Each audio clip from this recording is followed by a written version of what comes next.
Bueno, muy bien. Aparato respiratorio. Si ustedes vieron los videos, o si vieron alguna clase mía, yo lo que planteo siempre en las clases de histología, cuando hablamos de cualquier órgano o cualquier tejido, es que histología es completamente razonable. O sea, histología es una materia que es para razonar, no es para memorizar. Todo tiene una explicación. Lo que pasa es que a veces, como sucede con las enfermedades, ¿no?, tienen una explicación, pero a veces la explicación es muy difícil. En histología, la histología del microscopio, la histología básica, la microscópica, tiene toda su explicación. Hay pocas cosas que no se saben. Después viene la histología ya molecular, que está empezando hace unos cuantos años, ya debe tener como tal vez 5 o 7 años de histología molecular, y bueno, en el futuro quedará la histología atómica, o sea, para cuando ustedes empiecen a estudiar estos temas, ¿no?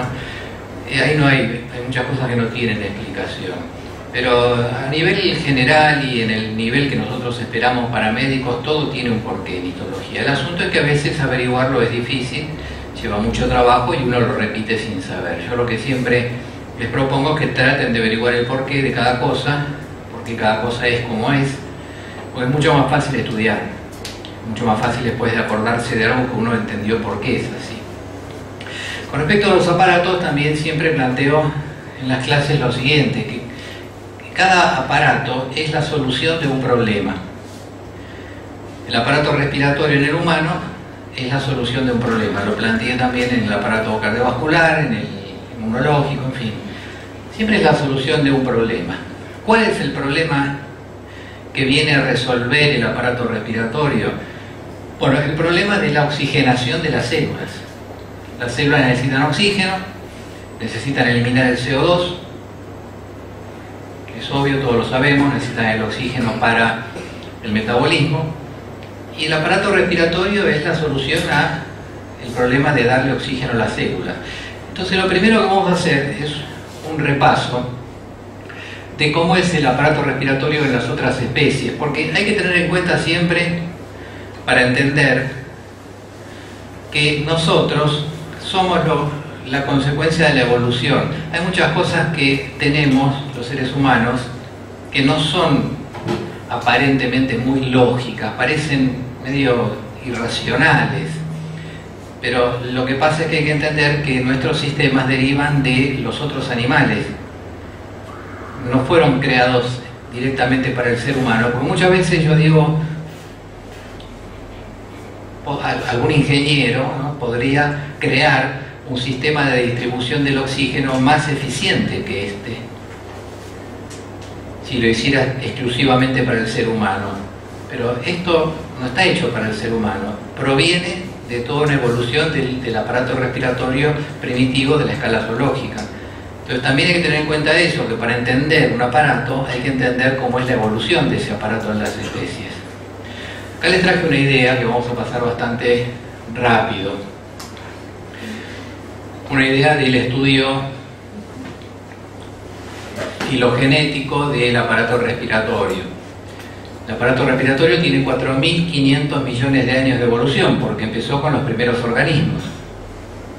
Muchas veces algún colega o algún paciente me dice, no, el médico tal me dio tal vitamina o tal antioxidante o tal sustancia que me va a mejorar el aparato respiratorio. ¿Pero usted está enfermo o algo? No, me dio para mejorar el aparato respiratorio o el cardiovascular o un antioxidante, ¿no?, o las vitaminas. Entonces yo digo, ¿alguien puede mejorar algo que se fabricó durante 4.500 millones de años? No. No lo puede mejorar ningún médico, ningún científico, ni nadie. Entonces, cuando ustedes ven que un colega le da al paciente todas estas sustancias que se ponen de moda, antioxidantes, vitaminas, minerales, para mejorar algo que no tiene ningún problema, paciente que está bien, pero le dan para mejorar, es mentira. No se puede mejorar nada en el ser humano porque está fabricado a lo largo de 4.500 millones de años. Así que desconfíen de todas esas cosas que se dicen y que son generalmente modas pasajeras. La cuestión es que, bueno, como sabemos, en la atmósfera había oxígeno, los seres vivos se crearon en ese ambiente de oxígeno y aprendieron a utilizar el oxígeno y empezaron a hacer la respiración aeróbica. Otros no aprendieron nunca y quedaron con respiración anaeróbica. Esto es la respiración como sinónimo de metabolismo. La palabra respiración significa las dos cosas, lo que se llama respiración interna, que es el metabolismo de la célula, a partir del oxígeno, y otro es lo que vamos a estudiar hoy, que es la respiración externa. Vamos a estudiar la respiración externa. Respiración interna lo estudian el año que viene en química. Bueno, de los tres reinos, los protistas, animales y vegetales, cada uno tenía su sistema respiratorio.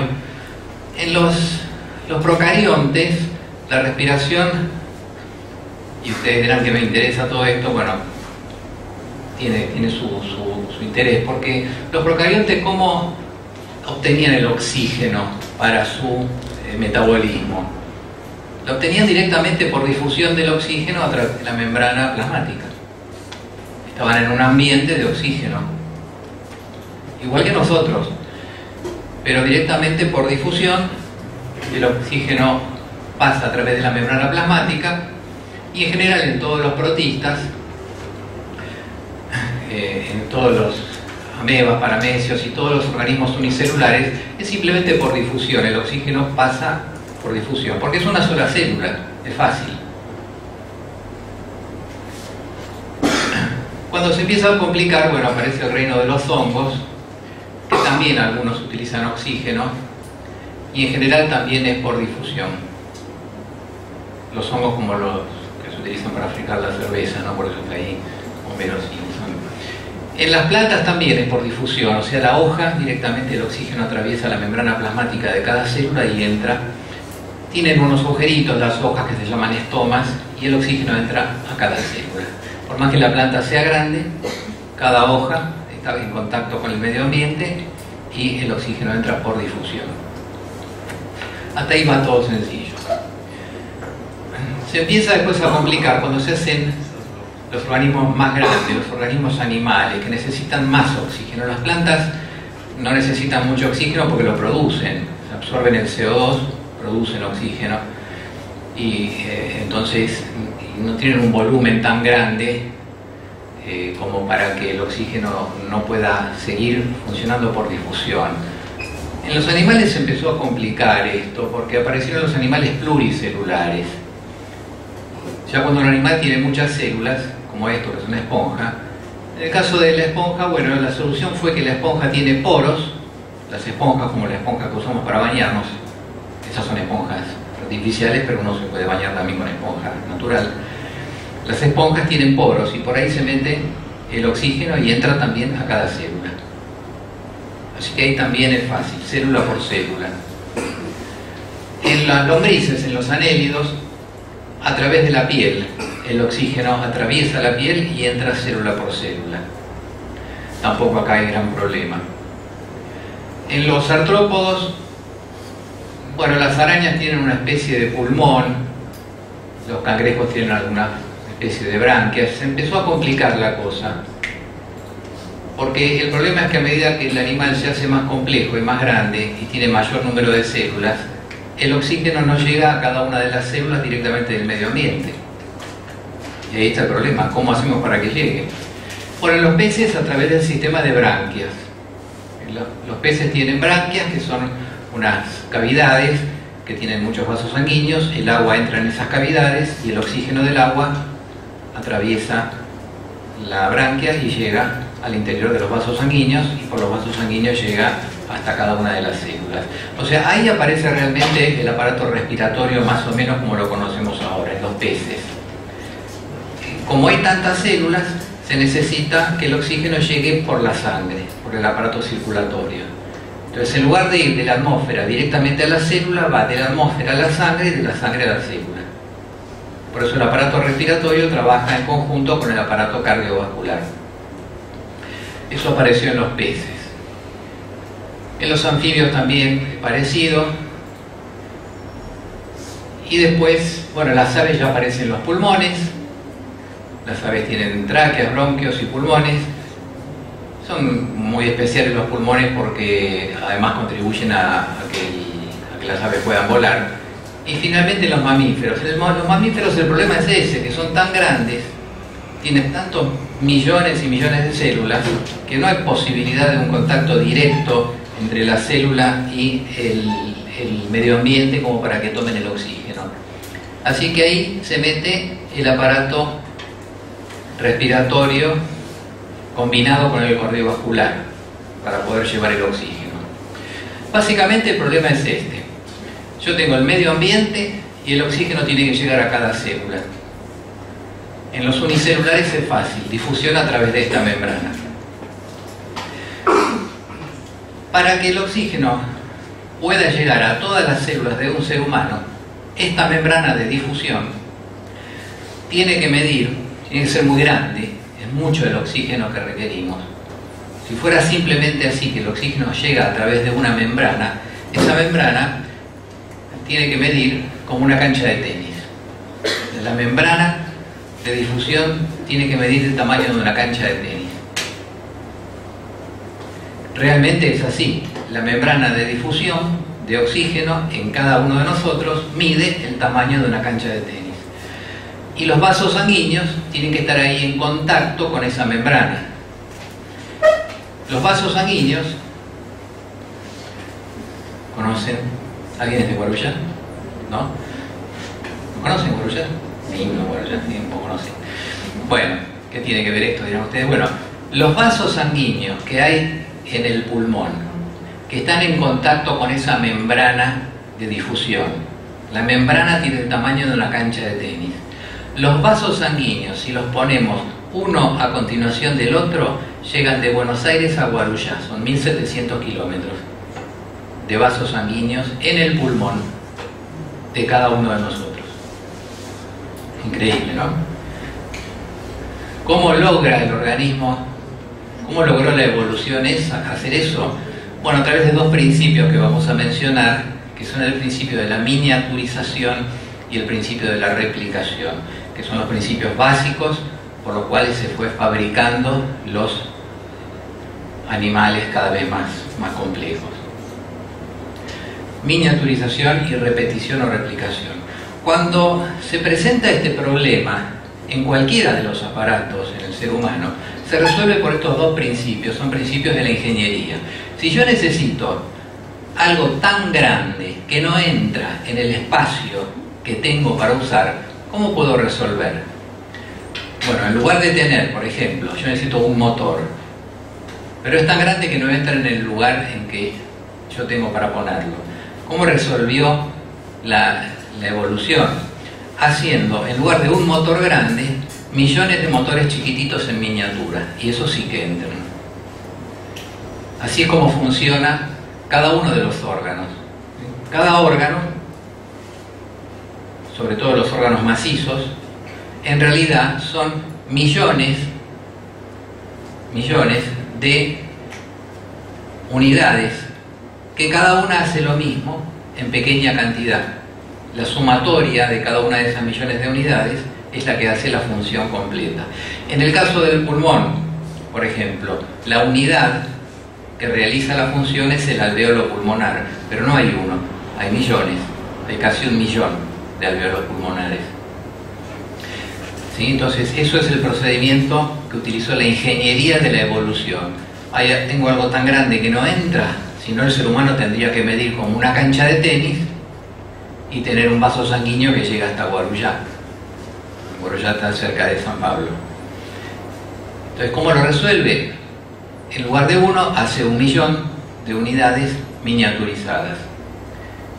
Esa unidad miniaturizada y repetida que hay en cada órgano se llama unidad fisiológica. Entonces les vamos a preguntar siempre en los exámenes cuál es la unidad fisiológica, cuál es la unidad funcional de cada órgano, cuál es la unidad funcional del riñón, el nefrón, cuál es la unidad funcional del pulmón, el alvéolo pulmonar, cuál es la unidad funcional del hígado, el lobulillo hepático. Cada órgano tiene una unidad funcional, que es esa miniatura repetida. Eso también tiene una gran ventaja en la evolución, que si falla una no pasa nada. Si se me explota un alvéolo a mí en este momento ni me entero, tengo un millón más. Si se me falla un nefrón en el riñón no pasa nada, por uno no pasa nada. De hecho, con los años todo eso va sucediendo, es el desgaste normal de la edad. Unidades funcionales que van fallando, pero tengo un montón más. Hasta que llega un momento en que se hace crítica la cantidad, como le pasa al que fuma. Cada cigarrillo va destruyendo unos cuantos miles de alvéolos, cada cigarrillo. Pero no me entero. Llegó un punto crítico en el cual explotó un alvéolo más y ya me falta el aire. Y entonces voy al médico y le digo, doctor, como me dice una paciente, doctor, ¿qué me pasa? Bueno, ¿sabe qué pasa? Tiene EPOC, enfermedad pulmonar obstructiva crónica, enfisema por el cigarrillo. Se fuma hace cuánto, y hace 40 años. Bueno, ahora tiene enfisema, no va a poder respirar bien. Bueno, entiendo, a partir de ahora dejo de fumar. No, a partir de ahora haga lo que quiera en su vida porque le queda poco ya, porque no puede respirar más. O sea, ahora dése los gustos. ¿Viste? Como cuando viene con el infarto.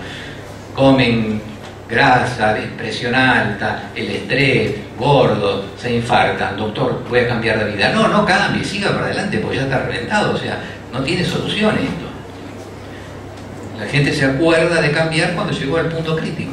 Mientras tanto, cada uno de los que va fumando tiene unos cuantos alvéolos menos. Hasta que un día nota falta de aire. Y ahí ya es tarde. Bueno, con respecto al aparato respiratorio, acá tenemos un esquemita general. Tenemos una parte del aparato respiratorio que es el sector de conducción del aire. O sea, una parte que solamente lo que hace es llevar el aire desde el medio ambiente, nariz, faringe, laringe, tráquea, bronquios. Y después adentro del pulmón, los bronquios intrapulmonales y los bronquiolos. Eso lleva el aire hacia el final de la vía donde están los alvéolos pulmonares, estos globitos, estas bolsitas, que son la parte de intercambio gaseoso. El intercambio gaseoso se produce en los alvéolos pulmonares, pero para que llegue el aire ahí, tiene que atravesar toda la vía de conducción. Parte de la vía de conducción es extrapulmonar, fosas nasales, faringe, laringe, tráquea, bronquios extrapulmonares, eso está fuera de los pulmones, y otra parte de la vía de conducción o vía respiratoria es intrapulmonar, está dentro del pulmón, que son los bronquios intrapulmonares y los bronquiolos. Todo eso para ir ramificándose y llegar a cada una de las unidades funcionales que son los alvéolos y llevarle el aire a cada alvéolo. En cada alvéolo el aire va a atravesar esa membrana de intercambio gaseoso y va a llegar el oxígeno a la sangre, y por la sangre va a recorrer esos 1700 kilómetros para llegar a cada una de las células. Entonces tenemos muchas divisiones del aparato respiratorio. Uno es esta, la porción conductora del aparato respiratorio, la vía aérea, y otro, la porción donde se produce el intercambio gaseoso o hematosis. No confundir con hemostasia, que quiere decir coagulación. Hemostasia o hematosis se confunden muchas veces. La vía respiratoria, la porción conductora, muy de moda en este momento, en invierno, se divide a su vez en vía aérea superior e inferior. Vía aérea superior, fosas nasales, cavidad oral, faringe. Y la vía aérea inferior, laringe, tráquea, bronquios y primeros bronquiolos. Es importante porque uno en este momento que hace frío puede tener un resfrío. El resfrío afecta a las vías aéreas superiores fundamentalmente, entonces va a afectar las fosas nasales, vamos a tener mucha mucosidad, mucho moco, y vamos a tener muchos síntomas de vía aérea superior, o sea, tos poca, pero mucha dolor de garganta, cavidad oral, faringe, cuerdas vocales afectadas, pero no va a estar muy afectado la vía aérea inferior. El resfrío es algo bastante superficial. En cambio, la gripe afecta más ya la vía aérea superior, la inferior y el estado general del cuerpo. Es la pregunta ahora de todo paciente que uno va a ver: ¿tengo gripe o resfrío? Parece que fuera todo lo mismo, no es lo mismo, son distintos virus. El resfrío es algo superficial, la gripe es algo mucho más problemático y puede matar a una persona. El resfrío no, en general. Se usa mucho esta división de vía aérea superior e inferior. Y la otra, la parte respiratoria, donde se produce el intercambio gaseoso, ya es la parte más, el final de la vía, los bronquiolos respiratorios, que ya vamos a ver cuáles son, y los alveolos. Bueno, con respecto a las cavidades nasales no voy a dar mucho detalle. En general no preguntamos prácticamente nada, no hay preparados histológicos tampoco. Bastante obvio todo, hay que leer un poquitito porque, bueno, algunos nombres propios. Los orificios nasales son las narinas, la parte posterior de las cavidades nasales, los orificios, son las coanas, y tiene una doble función, respiratoria y olfatoria. Ahí está también el sentido del olfato, ¿no?, en las cavidades nasales.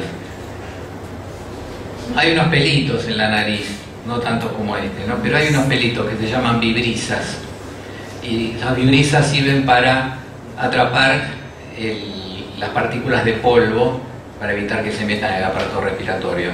Bueno, este tiene muchos pelitos en la nariz, pero normalmente son menos, ¿no?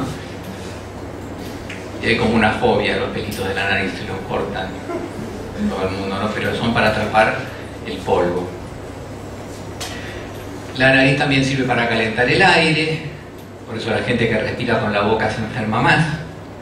El que respira por la boca no calienta el aire llega más frío a los pulmones y se resfría, tiene resfrío o tiene gripe. Por eso es muy malo respirar por la boca.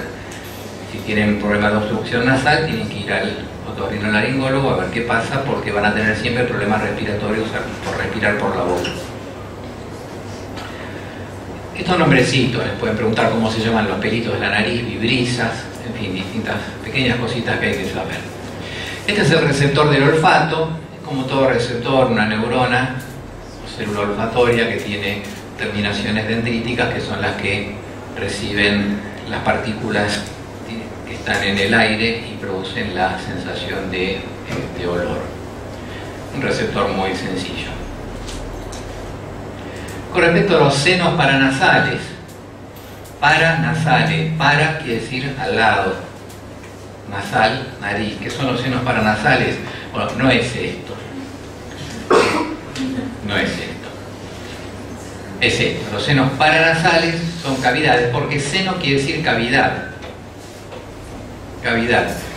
¿Por qué la palabra seno terminó siendo sinónimo de mama? Es toda una cuestión histórica.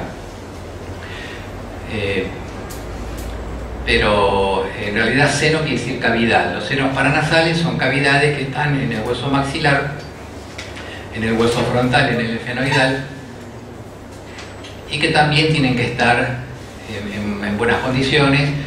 La persona puede tener sinusitis, o sea, una infección, una inflamación en los senos paranasales, y le va a producir dolor cuando uno le presiona los senos. Presionar los senos no es así, es así, no se confundan. Presionan los senos, a la persona le duele, con síntomas de gripe, bueno, tiene una sinusitis, una inflamación de los senos paranasales. Esto lógicamente no nos interesa mucho. Lo mismo que la faringe, son temas más de anatomía, las divisiones, los cartílagos y demás, difícil que le preguntemos. De la laringe en general les pueden llegar a preguntar qué son las cuerdas vocales verdaderas, las falsas. Bueno, las cuerdas vocales verdaderas, que son pliegues de la mucosa y que sirven también para la fonación, y no preguntamos mucho más que eso. Hasta ahora, digamos, un poco es lo que se pregunta. ¿Qué es lo que se pregunta tráquea? Eso sí. Acá sí comenzamos con la parte histológica que nos interesa. La tráquea, lo primero que hay que hacer cuando les preguntan, y esto lo escucharon en todos los videos, pero lo voy a seguir repitiendo. Les preguntan por un órgano en el examen.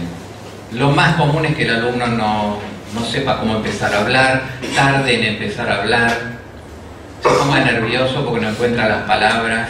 Ustedes ya han rendido examen oral y les ha pasado seguramente algo así.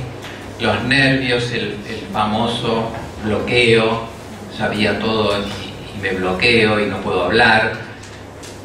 Bueno, ¿cómo vencer ese bloqueo? Vean la clase de cómo estudiar medicina que está también en el aula virtual, donde trato de contribuir a eso. Pero una forma de vencer el bloqueo es muy sencilla. Si yo sé que cualquier pregunta que me hagan la voy a poder contestar rápidamente, casi sin pensar, ¿va a aparecer ese bloqueo? No. Yo voy al examen tranquilo, yo sé que me van a preguntar cualquier cosa del programa y yo la puedo contestar rápido y sin pensar. ¿Cómo se hace eso? Bueno, con lo que se llaman las reglas de oro de la histología. Un viejo librito que escribí hace muchos años, que ya no existe más, y que explicaba lo que es fundamental para esa respuesta rápida. Una de las reglas de oro es esta. Cuando me preguntan por un órgano, yo lo primero que tengo que pensar es si el órgano es macizo o es hueco. Eso es lo primero. Si es macizo o es hueco. Cosa bastante sencilla, ¿no? Saber si un órgano es macizo o es hueco. Parece fácil saber si es macizo o hueco un órgano. Sí. ¿Saben qué quiere decir macizo? En portugués, ¿cómo es macizo? Igual. ¿Y hueco? Oco. Muy bien. ¿Cómo sé? Bueno, todos piensan que es fácil, pero los profesores, que somos muy malos, ¿no? Y que tratamos de preguntarle al alumno siempre lo que no sabe, también sabemos que en eso se pueden equivocar. Por ejemplo, yo pregunto, ¿el estómago es macizo o es hueco? ¿Qué es? Hueco. Bueno, muy bien, hueco. ¿El hígado es macizo o es hueco? Macizo, muy bien, aplausos. Ahora, ¿el cerebro es macizo o es hueco? Dicen macizo, mal, el cerebro es hueco. Tiene las cavidades ventriculares, es hueco. Es un órgano hueco. Ahí ya lo aplazo al alumno, pero ¿cómo no sabe, ni siquiera sabe decirme si un órgano es macizo o es hueco? Si le quiero al alumno poner un 1, apenas le pregunto, dígame nomás estos órganos, si son macizos o huecos. ¿El pulmón es macizo o es hueco? Macizo. El pulmón es macizo, no tiene ningún hueco. ¿Dónde está el hueco del pulmón? ¿Se dan cuenta? Uno se puede equivocar fácilmente. Lo que pasa es que los profesores malos, si queremos reprobar al alumno, le preguntamos lo que nosotros sabemos que se va a equivocar seguro. Ya lo sabemos de tantos años de preguntas. Lo primero es saber si un órgano es macizo o hueco. Acuérdense del ejemplo de el cerebro, acuérdense del ejemplo del pulmón, para no equivocarse. Con ese pequeño detalle, que ya todos lo saben porque todos ven los videos, ¿no? Si el órgano que me preguntan es hueco, porque ahora voy a hablar de la tráquea, me preguntan por un órgano y yo solamente pienso esto. Yo les pido que sepan eso solamente. ¿Es macizo o es hueco? Pienso, no hablo, pienso. Es hueco. Bueno, todo órgano hueco, todos, están formados por capas, o también llamadas túnicas. Siempre conviene usar la palabra difícil para el profesor y la palabra fácil para el paciente. Al paciente le hablamos siempre en idioma fácil y al colega le hablamos en idioma difícil. La medicina, como también digo siempre, tiene un idioma propio que es el latín y el griego. El latín en homenaje a Galeno y el griego en homenaje a Hipócrates. Seguimos hablando los médicos siempre en latín y griego. Entonces hay que aprender ese latín y ese griego médico, que es muy sencillo porque lo van a usar toda la vida. Y tienen que empezar a entender los nombres de las palabras. Entonces, capas o túnicas. Entonces, ya hay una cosa que yo sé seguro. Me preguntó por órgano hueco. Las capas o túnicas siempre son las mismas. El órgano hueco tiene una mucosa, su mucosa muscular y serosa. La mucosa tiene epitelio, corion o lámina propia y muscular de la mucosa, o en griego muscularis mucosae, queda más lindo. ¿Sirve para algo saberlo en griego? No, pero se usa. Son costumbres de la medicina. Se usa mucho. Cuanto más palabras digo en griego, y si quiero ser muy culto, yo tenía mi maestro, el profesor José Emilio Burúcua, nos hablaba en francés. Quedaba muy culto, no entendíamos nada, ¿no? Pero mezclaba palabras en francés. Entonces ya quedaba súper culto. Pero bueno, para quedar como que uno es un buen médico, tiene que hablar muchas palabras en griego y latín. Palabras médicas siempre. Entonces yo no digo muscular de la mucosa, muscularis mucosae. Quedó como que sé más, ¿viste? Entonces, si todo órgano hueco está formado por capas, y las capas siempre son estas, cuando me preguntan un órgano, yo solamente tengo que pensar si es hueco o macizo. Si es hueco, empiezo a hablar inmediatamente, sin pensar, sin mirar para arriba, sin ponerme nervioso. Bueno, el órgano que estás preguntando podría ser tráquea, podría ser trompa de falopio, podría ser útero, podría ser lo que quieran, hueco. Está formado por una serie de capas concéntricas, una dentro de la otra, que son la mucosa, su mucosa muscular y serosa. La mucosa formada por el epitelio, el corion o lámina propia y la muscularis mucosae. Yo ya empecé a hablar. Ya el profesor ve que yo hablo rápido, hablo bien. Ya está el profesor con ganas de decir, bueno, váyase porque tengo muchos alumnos. Ahora, ¿qué pasa? Hay algunas excepciones. Como toda regla, tiene su excepción. Entonces hay que saber esta regla y hay que saber las excepciones, que son pocas. Hoy vamos a ver una, pero son una o dos. Pero son pocas excepciones. Y lo que hay que hacer es saber rellenar esto con los datos más específicos. Si la mucosa está formada por un epitelio, tengo que saber el epitelio de cada órgano. Primera clase de histología tejido epitelial. Entonces me piden que hable ahora de la tráquea. Yo pienso, la tráquea, ¿qué es? Aparato respiratorio. ¿Qué epitelio tiene? Epitelio respiratorio. ¿Cuál era el epitelio respiratorio? Pseudoestratificado, cilíndrico ciliado con células caliciformes. Entonces lo meto ahí. Le digo, primera capa es la mucosa, tiene un epitelio respiratorio, y le hablo del epitelio respiratorio. El corion o lámina propia siempre es lo mismo, tejido conectivo laxo. La muscularis mucosae o muscular de la mucosa, siempre es lo mismo, músculo liso. Siempre lo mismo. La submucosa siempre es lo mismo, tejido conectivo denso. En todos los órganos, ¿eh?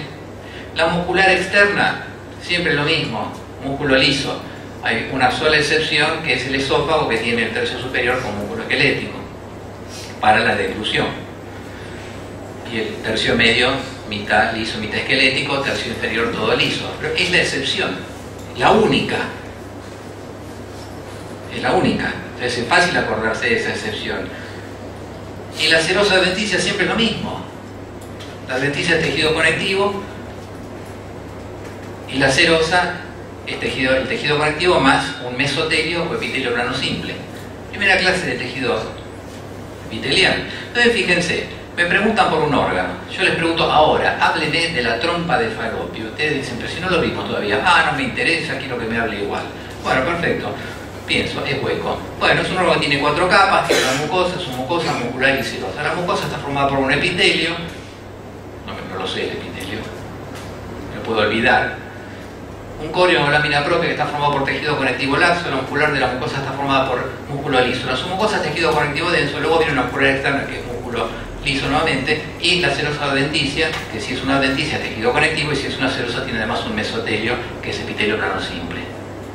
Te hablé de la trompa de falopio que todavía no la explicamos. Lo único que tengo que aprender cuando llegue el momento es qué epitelio tiene. Que es fácil, cilíndrico simple. Que además se deduce también. Porque la trompa de falopio, ¿para qué sirve? Para llevar al óvulo al encuentro con el espermatozoide. ¿Cómo lo llevan? Con las cilias. Las cilias, el único epitelio que tiene cilias es el cilíndrico. Entonces, ¿qué epitelio va a tener? Cilíndrico. Es que es fácil. Lo mismo entonces, cualquier órgano hueco que les pregunten, arrancan con esto y ya empezaron a hablar. Ya vencieron la resistencia, el silencio, el bloqueo, el no sé cómo empezar. Siempre se empieza así. Si el órgano es macizo, hay otra forma de empezar que les explicaré después. Entonces, este esquema hay que tenerlo siempre muy presente para poder completarlo y para poder saber las excepciones. En el caso de la tráquea que estamos viendo ahora, ¿cómo completamos este esquema? Bueno, con el epitelio, que es un epitelio respiratorio, pseudoestratificado, cilíndrico ciliado, con células caliciformes. Hay algunas otras células más que podemos agregar, que están mencionadas acá y que están en los libros.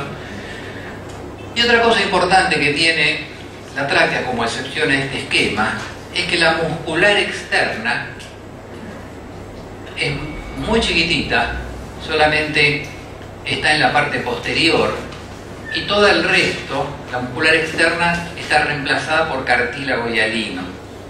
¿Por qué? Porque supongamos que la tráquea fuera como el esófago tiene las mismas capas, pero el epitelio es un epitelio plano estratificado. Lógico, porque si yo me como un pedazo de pan duro y el epitelio fuera simple, me lo rompo todo, como 2 veces en mi vida, la tercera ya estoy muerto. Un epitelio duro, plano estratificado, es lógico. El resto es todo igual. Ahora, ¿por qué la tráquea tiene reemplazada muscular casi toda por cartílago? ¿Por qué? Es muy fácil, porque imagínense que la tráquea no tuviera cartílago. Yo me aprieto acá y me mataron, ya está. Esto es la tráquea, estos son los anillos traqueales. Tienen que ser duros, porque si no cualquiera me mata solamente poniéndome el dedo acá. No me pueden matar porque no me pueden romper un anillo traqueal. Ahora, si yo soy karateca y quiero matar a alguien, un golpe en la tráquea, le parto el cartílago traqueal y lo mato por asfixia. Golpe de karate, mata por asfixia. Por eso pegan en la tráquea. Patada alta a la tráquea y lo matan. Bueno, pero ven que todo es una lógica y es fácil en el momento pensarlo. Y todo esto se lo dicen al profesor en el examen. Y el profesor va a ver que son personas que son estudiosas, que razonan, que van a ser buenos médicos porque entienden las cosas. No están repitiendo de memoria sin saber de qué se trata. Y hay que saberse esto solo. Y una diapositiva para órganos macizos. Y más o menos con eso tenemos para arrancar siempre con cualquier órgano. Porque la clave del examen es esa. Pensar que el profesor tiene 5 minutos para decidir la nota. La nota se decide en el primer minuto del examen. Tómense el tiempo, ustedes 60 segundos hablando. Meten todo esto en 60 segundos y sobra el tiempo. El profesor dice, ¿cómo sabe? Listo, no, vaya. Y llama al próximo. El próximo le pregunta lo mismo y se queda mirando, pensando, mirando para arriba. Pasó 60 segundos y dice, no, tiene un 1. Es un minuto el examen. En ese minuto le muestro que yo la tengo clara. Listo. Lo mismo con todas las materias de la carrera. Esto no es para psicología. Todas tienen su secreto. Lo que pasa es que a veces los profesores no se lo quieren decir. Se lo guardan y parece que fuera todo tan complicado. Muy bien, con respecto a la tráquea, entonces ven las capas. Mucosa, submucosa, muscular, pero reemplazada por un anillo de cartílago en forma de letra C. Muchos anillos, los anillos traqueales que están acá, los podemos tocar. Y después una pregunta que puede haber muy sencilla o un complemento a esta explicación de las capas de cualquier órgano o hueco es cuándo hay adventicia y cuándo hay serosa. Pero es muy simple, porque ¿la tráquea tiene adventicia o tiene serosa? Le pueden preguntar los profesores. Bueno, eso es anatomía. ¿Por qué? Porque hay serosa cuando el órgano está en contacto con una cavidad. Las cavidades corporales son pleura, peritoneo y pericardio. Cuando el órgano está en contacto con alguna de las 3 cavidades del cuerpo humano, en ese lugar tiene serosa. Y si no está en contacto con cavidad, tiene adventicia. Entonces la tráquea, en su origen, en su parte proximal, tiene adventicia porque está en el cuello, pero en la parte mediastínica de la tráquea está en contacto con el pulmón, tiene serosa. Es anatomía. El intestino tiene serosa en el borde antimesentérico y tiene adventicia en el borde mesentérico. ¡Wow! ¿Cómo sabe ese alumno? No sabe nada. Estudió 2 o 3 reglitas de oro de la histología y nada más. Y es así como tienen que hacer. El epitelio respiratorio, bueno, cilíndrico, ciliado con células caliciformes, con células en cepillo, que son células con microvellosidades, ya ahí agregan Ya eso hay que estudiar un poquito más si uno quiere el detalle de las células, con células de gránulos pequeños, que son gránulos de secreción, y como siempre con cualquier epitelio tiene células basales, que son las células que originan a las demás, son las células madre que están tan de moda. Cualquier epitelio, todos tienen células basales, por eso el epitelio se puede regenerar. Y ya tenemos ahí la tráquea. O sea, 2 o 3 detalles sobre el esquema general. Ahí está el gráfico. Y fíjense ustedes que a nivel práctico, el tiempo no va a alcanzar nunca para dar la clase, pero a nivel práctico también hay muchas cosas que decir. La práctica con el microscopio también es una cuestión totalmente lógica, totalmente razonable y se basa en reglas. No se basa en mirar con el microscopio a ver qué es. Hay reglas. Por ejemplo, me ponen un preparado histológico y yo veo cartílago. ¿Qué puede ser? Puede ser tráquea, puede ser pulmón, porque el pulmón tiene cartílago, y puede ser el preparado de osificación, nada más. Entonces ya pienso en esos 3. El preparado de osificación, que es macizo, la tráquea es hueco, el pulmón es hueco y adentro tiene parte, es macizo y adentro tiene partes huecas. O sea, con esos 2 datos ya te hago el diagnóstico. Es fácil darse cuenta si es tráquea, por ejemplo, mirando el vidrio. Insisto con esta técnica, los profesores se van a enojar, pero bueno, no importa, yo soy el titular. Uno mira el preparado y ve la tráquea, le ves el corte transversal de una manguerita y ves el anillo de cartílago, en general azul. Ya sabéis que es tráquea. Pero les van a decir, no mire el preparado. Entonces vuelvo a contar lo que hacíamos nosotros en la facultad. Llevábamos siempre en el bolsillo pañuelito. Agarrábamos el preparado y lo limpiábamos. Lo limpiábamos para mirarlo. No, lo estoy limpiando para... tenía mucho polvo. Ya está, ya me di cuenta que es tráquea, no digo nada, vuelvo el papelito, pongo el preparado en el microscopio, yo ya sé que es tráquea. Hago como que miro, con los ojos cerrados, me pongo así, y estoy pensando todo lo que tengo que decir de la tráquea. Cuando me dice, bueno, a ver qué es, el diagnóstico es tráquea, porque estoy viendo un órgano hueco con 4 capas, mucosa, submucosa, muscular y serosa. La mucosa que está formada por el epitelio, está bien, buenísimo, vaya. Listo. Osificación, miro el preparado, se ve el huesito. Trato de buscar la línea que divide cartílago de hueso y de ahí en adelante le explico todo lo que quiera. Pulmón, se ven los alveolos, a simple vista. Se ve el vidrio con los alveolos. Ya sé que es pulmón. Me puedo equivocar, me puedo confundir con otros órganos alveolares. Tráquea, glándula mamaria, próstata y glándula lagrimal. Tienen alveolos. Glándula lagrimal no hacemos preparados. La próstata está llena de músculo liso. Y la glándula mamaria, si es una mujer que está dando leche, tiene la leche adentro de los alveolos. Entonces, si veo adentro de los alveolos, veo líquido, eso no es pulmón, salvo que el paciente tenga un edema agudo de pulmón. Y en ese caso es un preparado patológico, examen impugnado, es patológico el preparado. Esto es fácil, ¿se dan cuenta? Esto es ingenio. No es estudiar mucho. Bueno, ahí está el preparado. ¿Ven? Yo lo vi así, ya me di cuenta. Arriba, ¿este órgano qué es? Esófago. Una cuestión lógica. A veces nos pasa de todos los exámenes. Y eso que ve arriba, a ver, yo creo que es el uréter. Esperá, ¿cómo está puesto el paciente? Esperá, ¿cómo está puesto para tener la tráquea y el uréter al lado? Entonces, es una lógica, ¿eh? Bueno, la parte de preparado histológico, el epitelio, en fin, no puedo entrar en detalle porque no alcanzo a explicar nada hoy.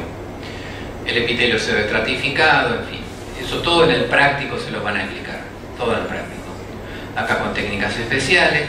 A mí particularmente no me interesa que sepan las técnicas especiales, no me interesa que sepan medidas de nada, no me importa si es acidófilo o basófilo, no me interesa. Porque los pacientes no vienen y me dicen, doctor, tengo una tos tremenda. ¿Serán células basófilas o acidófilas? No importa. Al médico no le importa esto. ¿Por qué se lo explicamos? Bueno, son costumbres que hay en la medicina. Es como le digo a los de química, que nos vuelven locos con los átomos. Cuando venga un paciente, mi doctor, me duele el carbono acá. Creo que es una ligadura que se me rompió, una valencia es esto. Debe ser un enlace covalente. Bueno, ahí me pongo a estudiar química. Mientras tanto, la seguiré odiando a la química porque no me importa nada. Pero bueno, en fin, cuesta que se imponga este pensamiento, ¿no? Pero algún día, y hay facultades que es así. Yo enseño acá, enseño en Toronto, en la Universidad de Toronto, y allá logramos un poco que se explique mucho menos de histología, no hace falta tanto. Bueno, la tráquea. Ya está la tráquea. Los bronquios. La tráquea se divide en este ángulo que se llama carina en dos bronquios, bronquios extrapulmonares. Son exactamente iguales que la tráquea. Si le preguntan bronquio extrapulmonar, es igual que la tráquea. Describen todo lo mismo. No hay ni una diferencia. Ahora, cuando el bronquio entra en el pulmón, cambia. Ya es el bronquio intrapulmonar. Ya entramos al preparado de pulmón. Así que ahora vamos al segundo preparado. En este práctico hay dos preparados, tráquea y pulmón. Son solamente dos preparados, es un práctico fácil. Pulmón, órgano macizo. Está en la cavidad torácica. Está recubierto por la cavidad pleural. Está metido dentro de la cavidad pleural. O sea que el pulmón, y esta es una excepción a lo que yo les explico siempre, es un órgano macizo. ¿Cómo se explican los órganos macizos? Ahí está. Órganos huecos, era esta la explicación. ¿Sí? Órganos macizos se explican distinto, porque no tienen capas. Los órganos macizos todos tienen una cápsula. La cápsula siempre es tejido conectivo denso. Siempre es tejido conectivo denso. Hay tres excepciones, o tres cosas especiales para decir. Todos los órganos tienen una cápsula común, solo tejido conectivo denso. Pero hay tres cosas especiales que decir, que las pueden meter en cualquier órgano macizo que les pregunten. Les preguntan, supongamos, por el riñón. Es un órgano macizo, está revestido por una cápsula de tejido conectivo denso. Es una cápsula común, no es como la del vaso, que tiene células musculares, células mioepiteliales para la contracción del vaso, y ahí se meten a hablar un poco de vaso. Porque el vaso es reservorio de sangre, vio doctor, entonces necesita las células musculares. En cambio, el que usted me está preguntando, no. Bueno, el pulmón tampoco, obviamente no. Y otra cápsula especial es la del hígado, que es una cápsula muy gruesa y tiene nombre propio. Es la única cápsula con nombre propio. Cápsula de Gleason se llama. Los nombres propios hay que saberlos en medicina. Cápsula del hígado está bien dicho, pero cápsula de Gleason queda mejor. Los nombres propios hay que saberlos. Y el pulmón, que no tiene cápsula, porque si tuviera cápsula, ¿cómo se expande el pulmón para respirar? No tiene cápsula. La cápsula es rígida, es dura. Entonces no tiene cápsula. Ahí tenemos las tres excepciones. Entonces lo primero que hay que hablar es de la cápsula. Lo segundo que hay que hablar es si el órgano macizo tiene lóbulos, sí o no. El caso del pulmón es un órgano dividido en lóbulos. Lo saben por anatomía, lo saben desde el colegio secundario, lo saben de primer año. Tiene lóbulos. Si tiene lóbulos, a nivel anatómico, o sea, a simple vista, significa que con el microscopio los lóbulos están divididos en lobulillos. O sea, lobulillos quiere decir lóbulo microscópico. Entonces tienen que saber de cada órgano si tiene lóbulos o no tiene lóbulos. Entonces empiezan hablando de la cápsula. El pulmón no tiene cápsula, bla, bla, bla. Está dividido en lóbulos y lobulillos. Segundo, hay que saber si está dividido en corteza y médula o no. De cada órgano hay que saber eso. Ustedes, órganos macizos, ya vieron, por ejemplo, el timo tiene corteza y médula, el vaso no tiene corteza y médula, el ganglio linfático tiene corteza y médula, el timo está dividido en lóbulos y lobulillos, el ganglio linfático y el vaso no. en cada uno es un dato muy importante para saber ese. La otra cosa que hay que decir es cuál es la unidad funcional de ese órgano. ¿Cuál es la unidad funcional? Cada órgano macizo tiene una unidad funcional, porque insisto que el órgano macizo es la repetición millones de veces de una estructura que cumple la función. Eso fue un gran cambio en el paradigma de la medicina cuando se descubrió ese proceso, ese sistema de repetición de unidades funcionales. Eso lo descubrieron los microscopistas, eso se ve con el microscopio. Antes de los primeros microscopistas, antes del invento del microscopio, se pensaba que cada órgano era una cosa entera que trabajaba como una máquina. No se entendía cómo trabaja el pulmón, cómo hace para oxigenar. Sí, es una cosa única. Cuando vamos al microscopio y vemos que está formado por 1 millón de motorcitos respiratorios más chiquititos que son los alvéolos, ahí se empieza a entender. Entonces hay que saber cuál es la unidad funcional. En el caso del pulmón es el alvéolo pulmonar. Y cada órgano tiene que saber cuál es la unidad funcional. Y tienen que saber el significado. Alvéolo, por ejemplo. ¿Qué significa alvéolo? Todas las terminaciones con una L en el medio son un diminutivo en latín. Olo, ola, ula, son todo diminutivo. Por ejemplo, túbulo es un tubo chico. Yo al colega o al profesor no le voy a decir tiene pequeños tubos el riñón, no, le digo tiene túbulos, los túbulos renales. Y si son muy chicos son microtúbulos. O sea, ULO, ULA siempre son diminutivos. Alvéolo, OLO, es un diminutivo de alveo. ¿Qué es alveo? Quiere decir espacio, un espacio chiquito. Eso quiere decir alvéolo.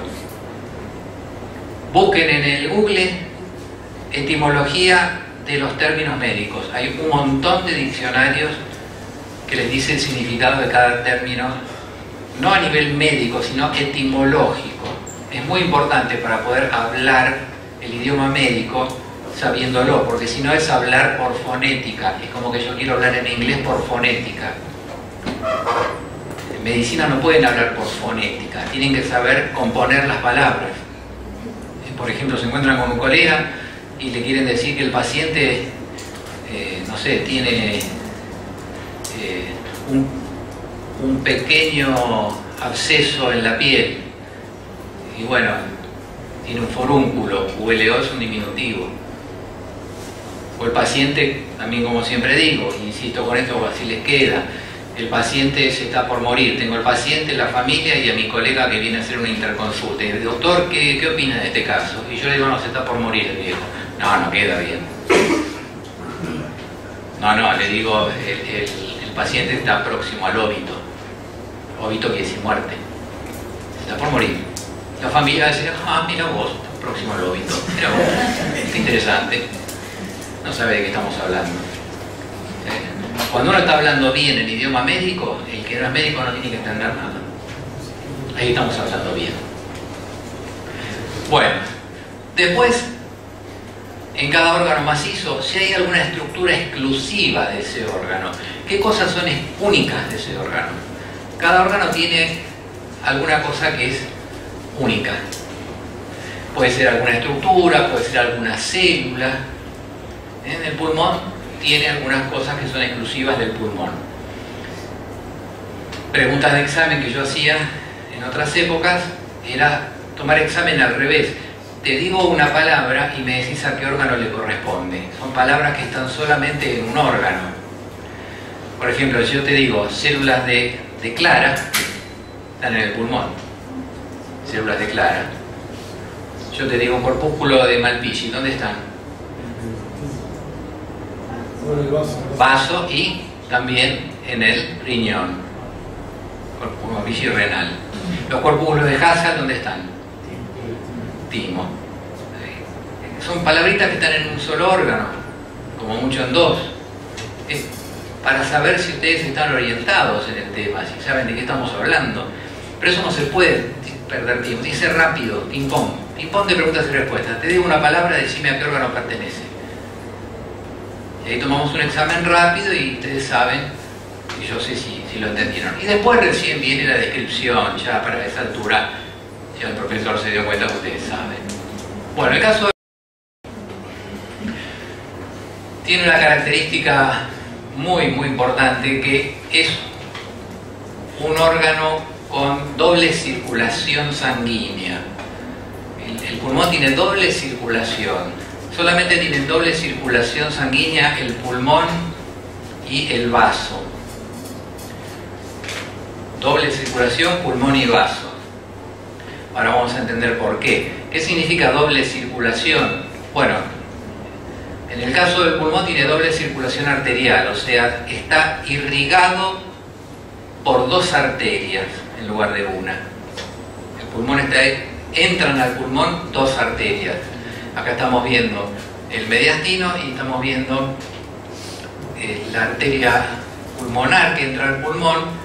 Esta es la arteria bronquial, o sea, entran dos arterias, la arteria pulmonar que lleva sangre carboxigenada, la arteria bronquial lleva sangre oxigenada y esta es la vena pulmonar que lleva sangre oxigenada. O sea, entran dos arterias distintas. En el hígado entran también dos vasos sanguíneos, una es la arteria hepática y la otra es la vena porta. Es una doble circulación arterial y venosa. No son dos arterias, es una arteria y una vena. Ahora vamos a ver si nos da el tiempo para entender por qué esto es así. Bueno, entonces el pulmón está cubierto por la pleura. La pleura simplemente es un tejido conectivo con mesotelio. Tenemos la pleura visceral, la pleura parietal, bueno, eso es anatomía. Y adentro del pulmón vamos a encontrar las prolongaciones de los bronquios. Los bronquios extrapulmonares o principales, que son iguales a la tráquea, dije, pero cuando se meten en el pulmón, ya los bronquios se hacen intrapulmonares y son distintos de la tráquea, cambian. Recuerden que tenemos preparado de tráquea y preparado de pulmón. Es un dato también muy importante y muy tonto a veces. Sepan qué preparados tenemos. No hay preparado de bronquio. Entonces, les dan un vidrio, no, hagan diagnóstico de bronquio. ¿Qué órgano es? Bronquio. No hay preparado de bronquio. El órgano es pulmón. Si les preguntan qué órgano es pulmón. Si les marcan adentro del pulmón un bronquio, les preguntan qué estructura estoy viendo. Estoy viendo, sí, un bronquio intrapulmonar. Entonces, sepan cuáles son los preparados que tenemos y los que no hacemos.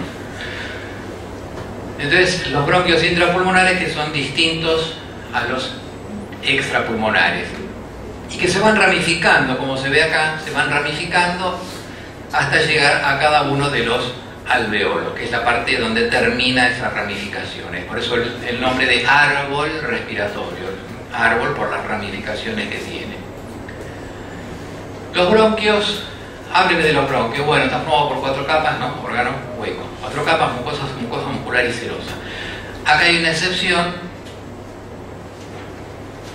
que mucosa muscular y serosa no puede tener el bronquio. Ni adventicia. ¿Por qué no tiene? Porque el bronquio intrapulmonar está dentro del pulmón, no está en contacto con una cavidad. No está en contacto con pleura, peritoneo, pericárdio. Es adventicia, no es serosa. Lógico. Entonces, su mucosa muscular y adventicia, pero tiene una capa más, que es la capa de músculo. En el bronquio extrapulmonar, el músculo está reemplazado por una capa de cartílago. En cambio, en el bronquio intrapulmonar independizan la capa muscular y la cartilaginosa y queda una capa de músculo y una capa de cartílago. Y ese cartílago es discontinuo, son placas de cartílago. No es un anillo como en el bronquio extrapulmonar. Bueno, acá había unos videos que les quería mostrar. Acá tenemos, ven, les ponen este preparado para hacer diagnóstico. Yo ya, por ver esta imagen, podría ya pensar que es pulmón, es fácil darse cuenta, pero yo lo que veo acá fácil es cartílago. Veo fácil, cartílago se distingue fácil, entonces ya pienso, osificación, que esto obviamente no es, la tráquea, que no es, porque se ve la semiluna traqueal. Esto ¿Qué me queda? Por descarte, me queda pulmón. Y esto es un bronquio intrapulmonar, porque tiene cartílago en placas. Es por razonamiento que se hace el diagnóstico, ¿se dan cuenta? Es por razonamiento. Si me dejan ver un poquito más, me doy cuenta fácil que son alveolos y esto es pulmón. Dentro del pulmón, entonces, cualquier cosa que yo vea que tiene pedazos de cartílago es un bronquio. No tengo que empezar a mirar con detalle. Tengo que mirar. Preparado de pulmón, me di cuenta cuando lo miré el vidrio, me di cuenta, es fácil, una esponjita, fácil. Lo pongo y me marca el profesor, ¿qué es esto, esta estructura? O me marca, ¿qué epitelio ve acá? Y yo me pongo a mirar, estoy una hora mirando el epitelio. No, razonamiento. Esto es pulmón, estos son placas de cartílago, esto es un bronquio. Los bronquios tienen epitelio pseudoestratificado, cilíndrico, ciliado con células caliciformes. Ni lo miro. Hago como que lo miro y le contesto al profesor. Porque me está preguntando a ver si yo estoy razonando. En realidad no me pregunta el epitelio. Me está preguntando a ver si razono o no razono. Muy bien. Entonces acá el diagnóstico, como ustedes ven, es fácil. Acá también yo podría llegar a confundirme por ahí, pensar que esto es la tráquea. ¿Pero qué tráquea está metida en el medio de un montón de alvéolos? No, esto es bronquio intrapulmonar. Y estoy viendo un pedazo de cartílago grande ahí. Y a partir de ahí explico todas las capas que quiera el profesor de memoria, sin verlas se las explico. El práctico de histología es al revés de lo que ustedes hacen. Ustedes lo que hacen es mirar para decir qué es lo que están viendo. Y es al revés. Hay que saber lo que es para mirar. Entonces yo miro y sé que esto es un bronquio intrapulmonar por el detalle que les dije recién. Y ahí voy y lo miro y le explico al profesor todo lo que quiera. ¿Sí? Busco el epitelio, se lo marco y le digo qué epitelio es. Busco la capa de músculo. Acá es músculo liso. Ahí se ve el músculo. Busco la capa de músculo y se lo digo. Busco la serosa. ¿Dónde está la serosa? No sé. Miro después del cartílago. Ahí debe estar la serosa. La adventicia, perdón. Adventicia. Después del cartílago viene. Ahí le marco. Ahí está la adventicia, doctor. Que me lo venga a discutir. No se puede discutir. Está después del cartílago. Muy bien. Bueno. Hay mil cosas más para decir. Van al libro y las miran. También quiero que ustedes les quede claro que la función del profesor no es explicar todo lo que existe sobre un tema, tendríamos que estar todo el año con aparato respiratorio. Es esto, es darles los tips, darles los consejos, darles los truquitos como para estudiar la materia. Si no, cualquiera que sabe leer, te lee un PowerPoint, es profesor. El tema es lo que no está en el libro, lo que yo les estoy explicando no está en los libros. Estos trucos no están en los libros. En el libro después lean más células, ponen todas las células que quieran poner. Pasamos a los bronquiolos. Terminación OLO, que son bronquios chicos. Se llaman bronquiolos.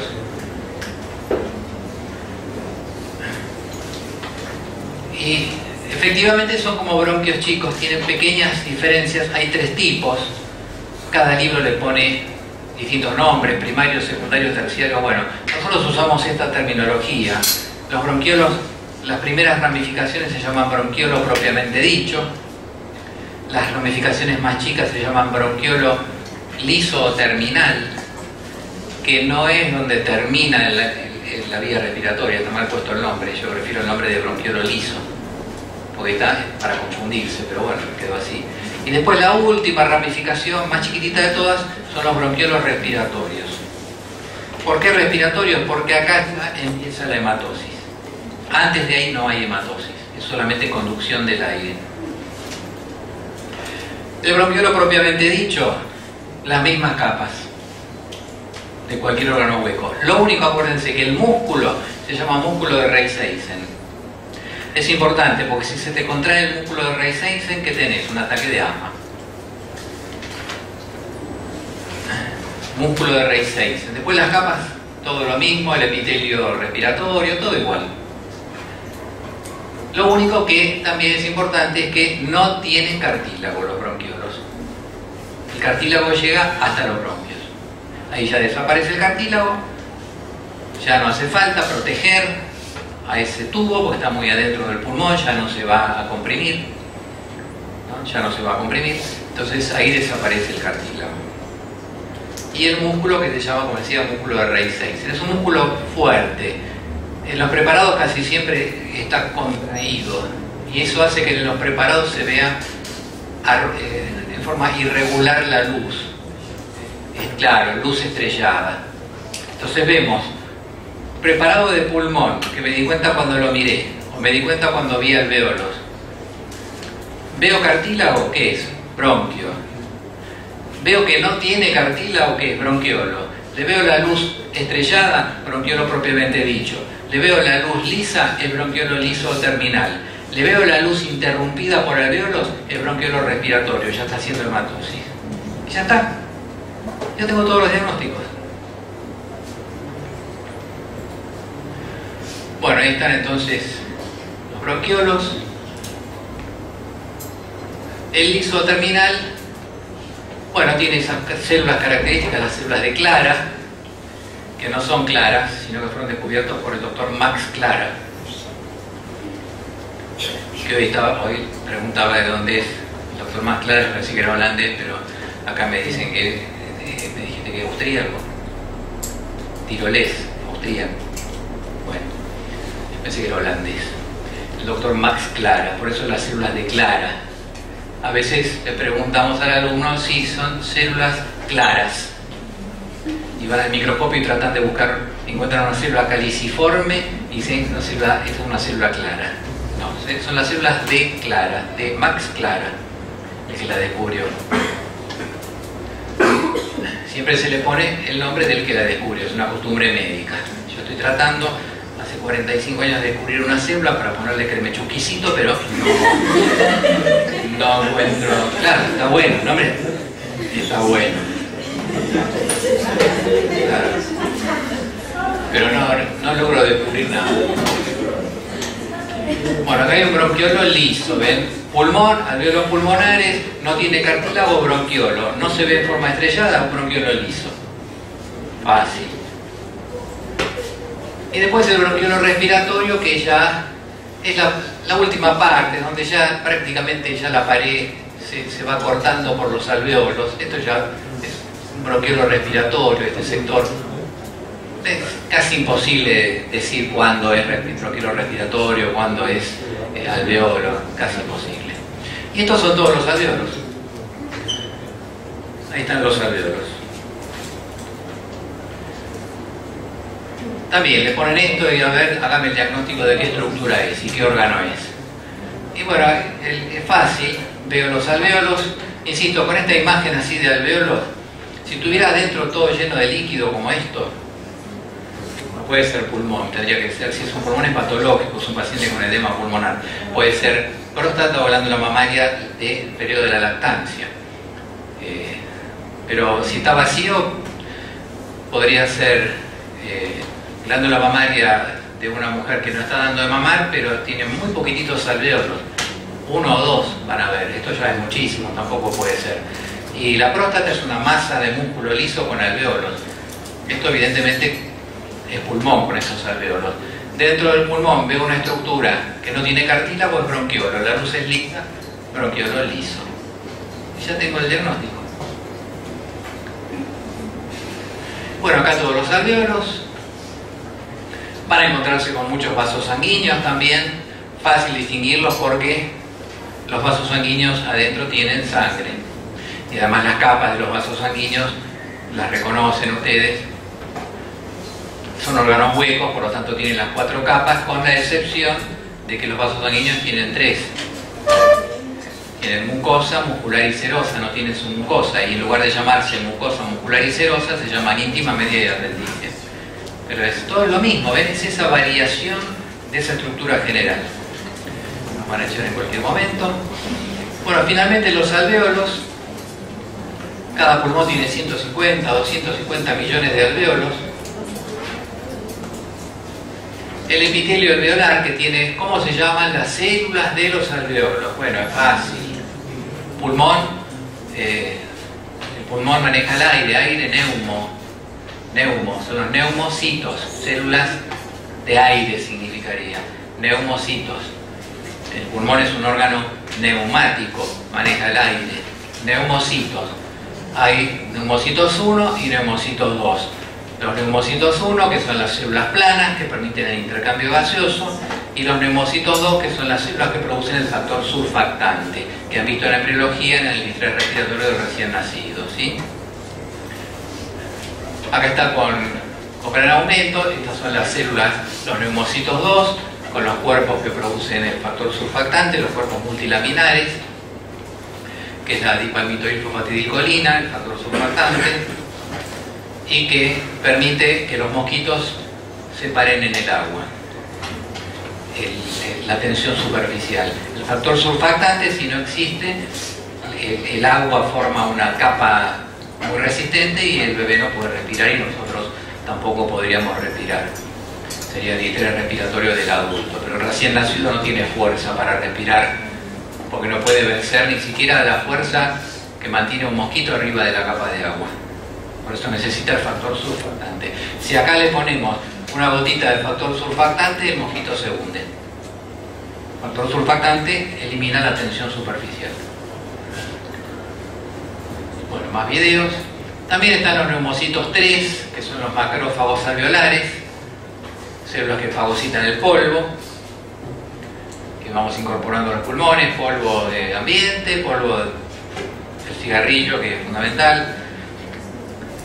Todo tipo de cigarrillos, tabaco, marihuana, los dos contaminan por igual, los dos producen cáncer de pulmón por igual, es todo exactamente igual. Esa aureola de buenita que tiene el cigarrillo de marihuana es falsa médicamente, produce la misma patología porque el contaminante, el cancerígeno no es la nicotina, sino que es el alquitrán. Y el cigarrillo de marihuana también tiene alquitrán y tiene contaminante, no es la nicotina. La nicotina es el adictivo, en la marihuana es el tetrahidrocannabinol, el factor adictivo, pero el cancerígeno no es el cannabinol, sino que son los demás elementos que tiene la hoja. Bueno, y finalmente entonces llegamos a la unidad, los alvéolos. Los alvéolos están en contacto con los capilares sanguíneos, con esa red, dije, de 1900 kilómetros de capilares sanguíneos, para que se produzca intercambio gaseoso entre el alvéolo y el interior del vaso sanguíneo. Como lo vemos acá, el aire, dígame las capas que atraviesa el oxígeno en la barrera de la hematosis. Me mató, no, es fácil. El alvéolo y el vaso sanguíneo. ¿Qué atraviesa? El alvéolo tiene un epitelio plano simple, formado por neumonocitos 1, luego viene el epitelio plano simple del capilar, o sea, el endotelio, y así llega a la luz del capilar. O sea, el oxígeno atraviesa dos epitelios plano simple, nada más. Es el lugar más finito donde ahí se puede meter el oxígeno y pasar. Y esa es la barrera de la hematosis. Esa es la barrera de la hematosis. Acá lo tenemos con más detalle. Y acá por último el tema de la doble circulación, y termino justo horario. ¿Por qué tiene doble circulación el pulmón? Bueno, muy sencillo. Porque tiene la arteria, insisto, hay dos órganos con doble circulación, pulmón e hígado. ¿Por qué? ¿Y todos los demás no lo necesitan? No, porque el pulmón tiene la arteria pulmonar que sirve para el intercambio gaseoso. ¿Qué oxígeno lleva la arteria pulmonar? Poco. Lleva sangre carboxigenada, la arteria pulmonar, ¿correcto? Entonces, ¿con qué se nutre el pulmón? La arteria pulmonar no nutre al pulmón, no le da oxígeno a las células del pulmón. La arteria pulmonar es para lo que se llama la circulación funcional del pulmón, es para que el pulmón cumpla su función. Pero el pulmón necesita oxígeno. ¿Quién se lo da? La arteria bronquial, rama de la aorta. Por eso tiene dos arterias. Una para trabajar y una para divertirse. O sea, no para divertirse, sino para nutrirse. Circulación funcional y circulación nutritiva o nutricia. Y después tiene las venas pulmonares, que son las de salida. Y también tiene venas bronquiales, que salen. Pero es uno de los dos órganos al cual le entra sangre por dos caños diferentes. El otro es el hígado.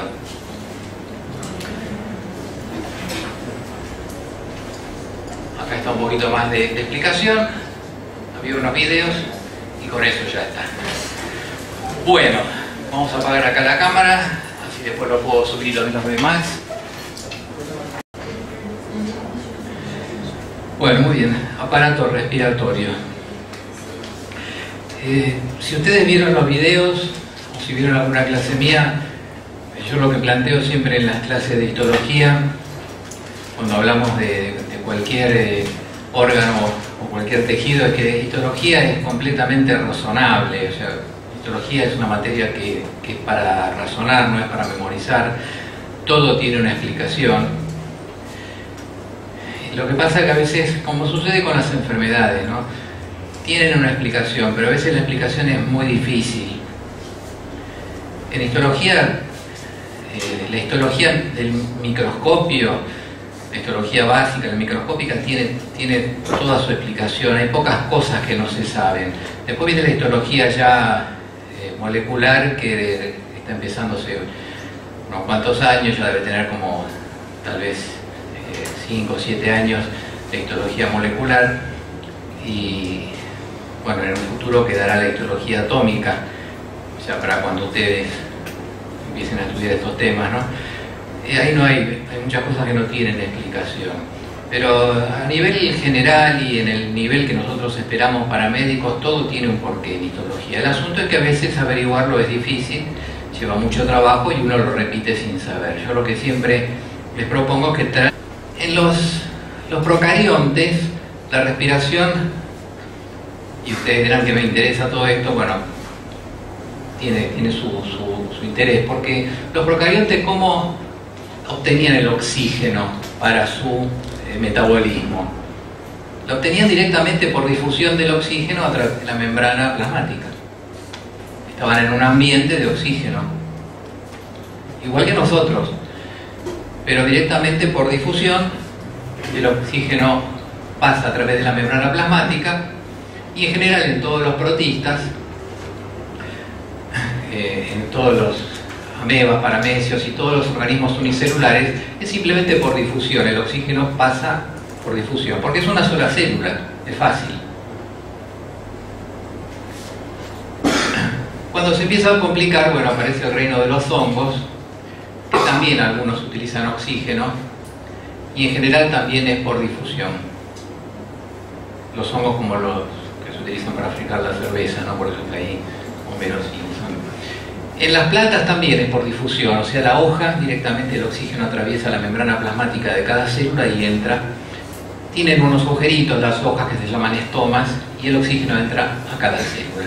Por más que la planta sea grande, cada hoja está en contacto con el medio ambiente y el oxígeno entra por difusión. No lo puede mejorar ningún médico, ningún científico, ni nadie. Entonces, cuando ustedes ven que un colega le da al paciente todas estas sustancias que se ponen de moda, antioxidantes, vitaminas, minerales, para mejorar algo que no tiene ningún problema, paciente que está bien, pero le dan para mejorar, es mentira.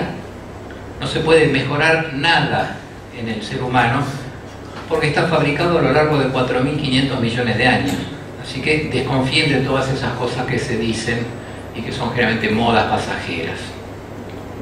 La cuestión es que, bueno, como sabemos, en la atmósfera había oxígeno, los seres vivos se crearon en ese ambiente de oxígeno y aprendieron a utilizar el oxígeno y empezaron a hacer la respiración aeróbica.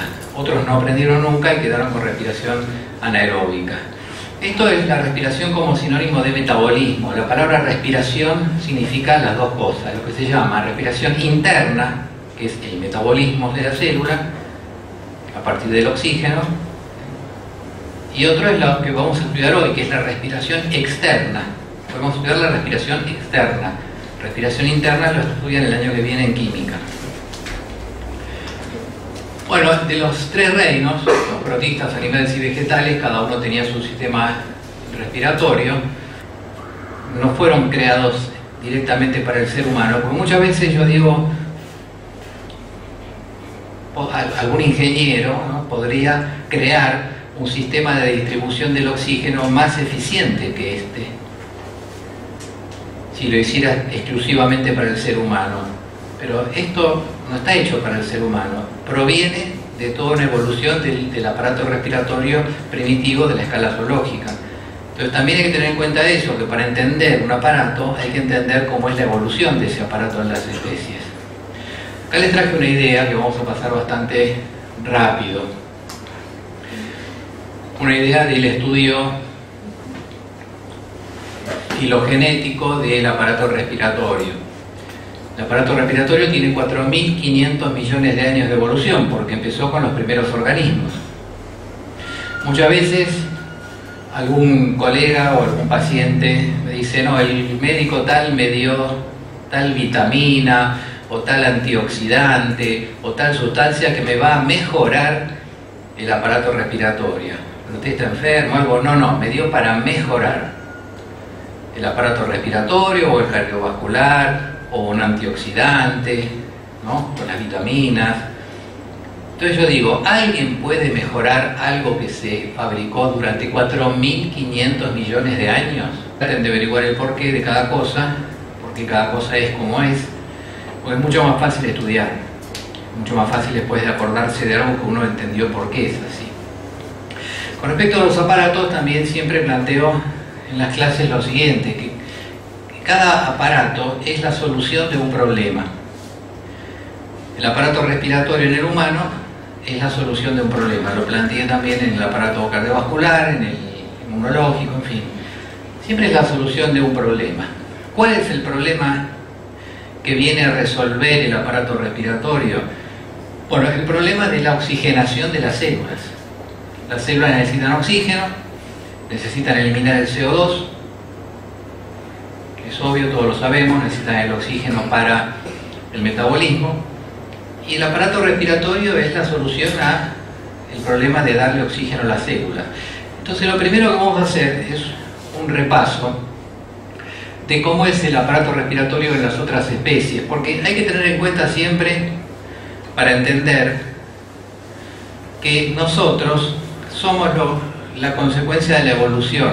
Hay muchas cosas que tenemos los seres humanos que no son aparentemente muy lógicas, parecen medio irracionales, pero lo que pasa es que hay que entender que nuestros sistemas derivan de los otros animales.